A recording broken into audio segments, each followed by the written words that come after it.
Thank you very much, President De Luca and President Presidente. Ladies and gentlemen, dear friends, thank you so much for the honor to receive this prize, this outstanding prize, and indeed to follow the footsteps of a great European such as President Ciampi.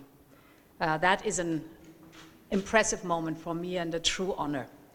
He was indeed the founder of your academy and your School of Economic and Social Policy, which indeed has trained so many young leaders and therefore is rightly named after him. Throughout his life, President Ciampi always worked to keep Italy at the heart of the European Union and the European project.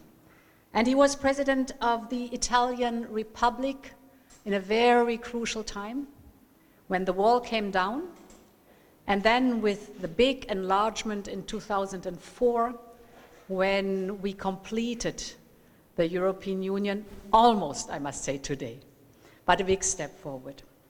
And back then, he used to say that Europe needed both the audacity to enlarge and the wisdom to deepen our union. Beautiful words, and he was right. We know it now in hindsight. Well, today we find ourselves in a similar situation.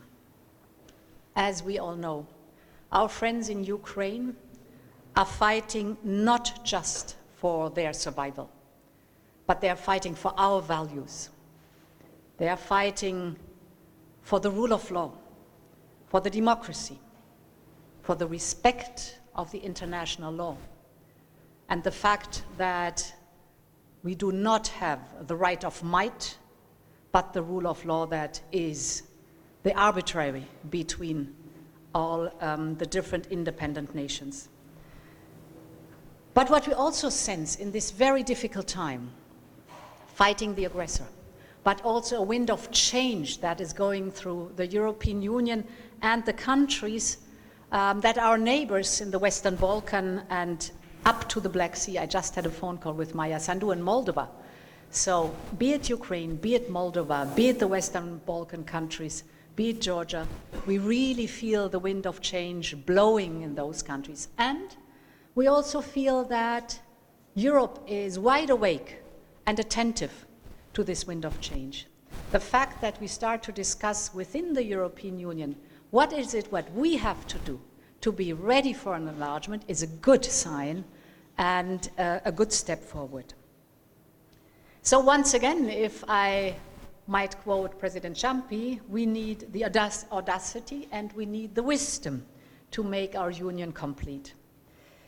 In these years, our union has been capable and being capable of both the audacity and the wisdom. But there's a third element that is so important, and this is the element of solidarity. Solidarity among people, solidarity among countries, and solidarity, of course, also across generations. I know this idea is very dear to your organization, and you said it in the motivation for this prize. A new Europe is emerging. So I might perhaps say, l'Europa si desta. We have achieved a lot indeed. You mentioned the European Green Deal. It is setting the direction of travel, making very clear that it is our political will that we want to hand over a continent to the younger generation that is decarbonized and prosperous. And I'm deeply convinced both can go hand in hand. It's fascinating to listen, for example, to innovators and entrepreneurs, the ideas they have, how to engage in clean technologies, to move forward and to leave a better world to the young generation, which we are absolutely committed to. You mentioned Next Generation EU. Indeed, Next Generation EU, our 800 billion investment program, it is the first time that the member states, the leaders, trust the European level and entrusted this program to the European level.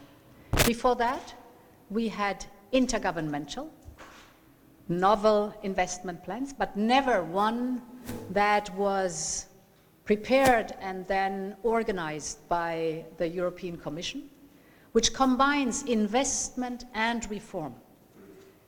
Very successful. And of course, the way we stood together in the pandemic, you mentioned it.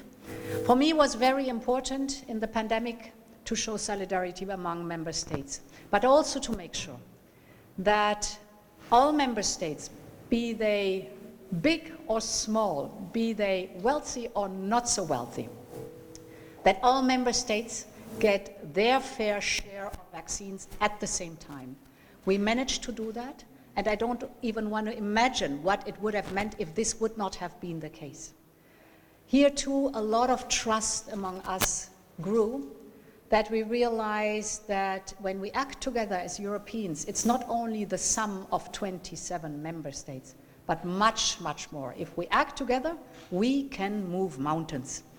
And this finally we have proven at the last example I want to mention, when Russia did not only attack Ukraine, but also thought that they could keep us in check because of our dependency on Russian fossil fuels.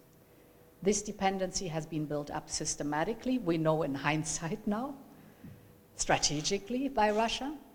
And you remember that before last winter, all of a sudden, not only did we not have enough in our storages, the gas filling by Gazprom, but also did we see that Putin decided to cut the gas delivery systematically, country by country. We went through a deep energy crisis. I don't have to tell you, because you suffered from it too. Prices increased, exploded, I might even say, tenfold. Today they are back to pre-war level. But we did not give in. We withstood, and we stood together. And this made us overcome this deep and severe energy crisis. We diversified to others, other suppliers, our friends, for example, like the Norwegians or the United States. We asked the European people to save energy. We said, please save 10% of the energy. The European people reacted fantastically, and we all were shivering last winter, we all remember that, in our offices. They saved 20% of the energy, but the most important part is the third. We massively invested in renewable energy, massively. And last year, for the first time as a result, we produced more electricity by wind and sun than by gas. So indirectly, it was Putin's decision that also pushed the European Green Deal forward to a certain extent. I think these examples show that indeed standing together, Europe is the best when it is united, and the audacity and the wisdom that President Trump was asking for, combined with solidarity, shows that this is the European way of life. Europe is moving forward. I mean, the challenges are still huge. Indeed, we stand on the shoulders of giants, without any question, and it is up to us now to do the best out of it, to take the torch and carry it on and hand it over one day to the younger generation. So many thanks again for this outstanding prize. I'm really honored. I really thank you for that. And therefore, I want to say viva l'Europa e viva l'Italia. Thank you.